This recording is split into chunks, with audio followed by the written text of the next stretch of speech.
स्वागत है आपका एलकेपी सिक्योरिटीज के जतिन त्रिवेदी हमारे साथ हैं। जतिन नमस्कार, शुक्रिया साथ जुड़ने के लिए। सोने पे ही पहले बात करना चाहेंगे। 4600 का लो था इस हफ्ते का, $5050 पर आउंस पे फिलहाल कारोबार है। एक समय पे ये पूरे साल की रेंज हुआ करती थी, एक हफ्ते की रेंज है। क्या करने की राय देंगे यहाँ पर? जिस हिसाब से रेट और जो ट्रेंड है वो एक पहले जो एक साल में होती थी, अब वो एक दिन की मूवमेंट हो चुकी है। और साथ ही साथ हम देख रहे हैं कि प्राइस एक्शन जो है वो अच्छी खासी पॉजिटिव है, बढ़त के साथ में रिवर्सल जो है वो कह सकते हैं, शॉर्ट कवरिंग रैली कह सकते हैं इसको। तो ये कहीं ना कहीं 5100 के आसपास एक पॉज ले सकती है। जिस तरह से हमने एक रिबाउंड देखा है प्राइजेस के अंदर, ऑलमोस्ट 10% की रैली यहाँ पर मार्केट में विटनेस कर चुकी है। मुझे लग रहा है 1500 के आसपास 50 से लेकर 1500 यहाँ पे थोड़ा सा यहाँ पे रेजिस्टेंस ले सकता है और फिर से आपको 4950 4900 के जोन देखने मिल सकते हैं। तो थोड़ा सा यहाँ पे कॉशियस रहने की जरूरत है।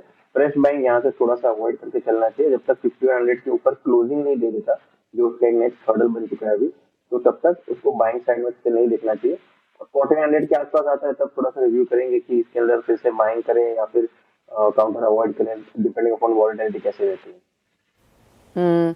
वही हाल काफी हद तक चांदी का भी है जतिन, क्योंकि यहाँ पर $70 प्रति आउंस का लो बनाने के बाद इस हफ्ते में हमने $90 फिर से लौटता हुआ देखा है।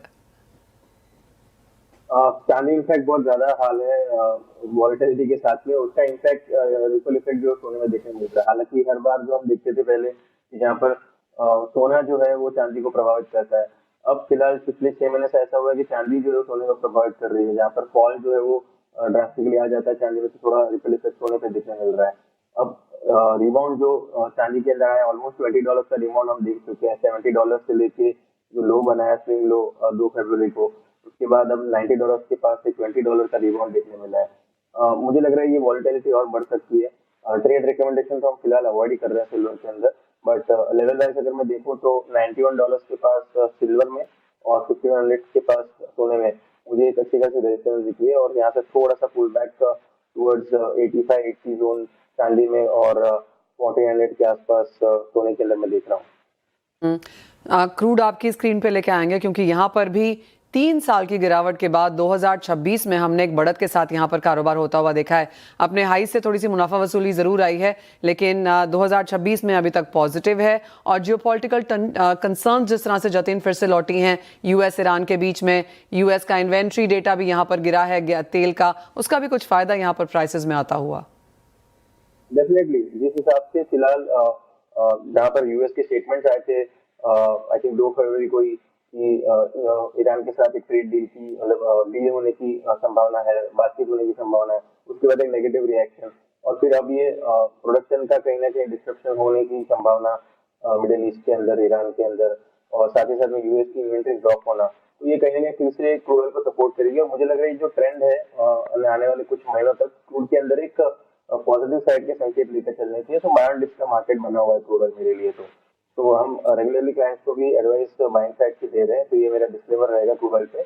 और हायर साइड में अगर हम देखें तो 6000 से लेके 6100 ये M6 पर जो लेवल है, मुझे लग रहा है फिर से रिटेस्ट करने की कोशिश जरूर कर सकता है। 1-2 हफ्ते की बात है जहाँ पर ये लेवल फिर से रिटेस्ट होंगे। और लोअर एंड पर जब तक 5400 के ऊपर ट्रेड कर रहा है तब तक क्रूड के अंदर मुझे लग रहा है बाय ऑन डिप्स का मार्केट पकड़ के चलना चाहिए।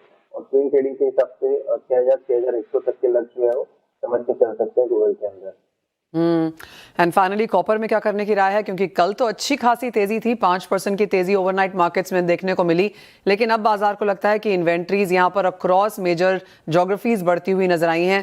फ्लैट से थोड़ा सा bearish tone as of now prices में।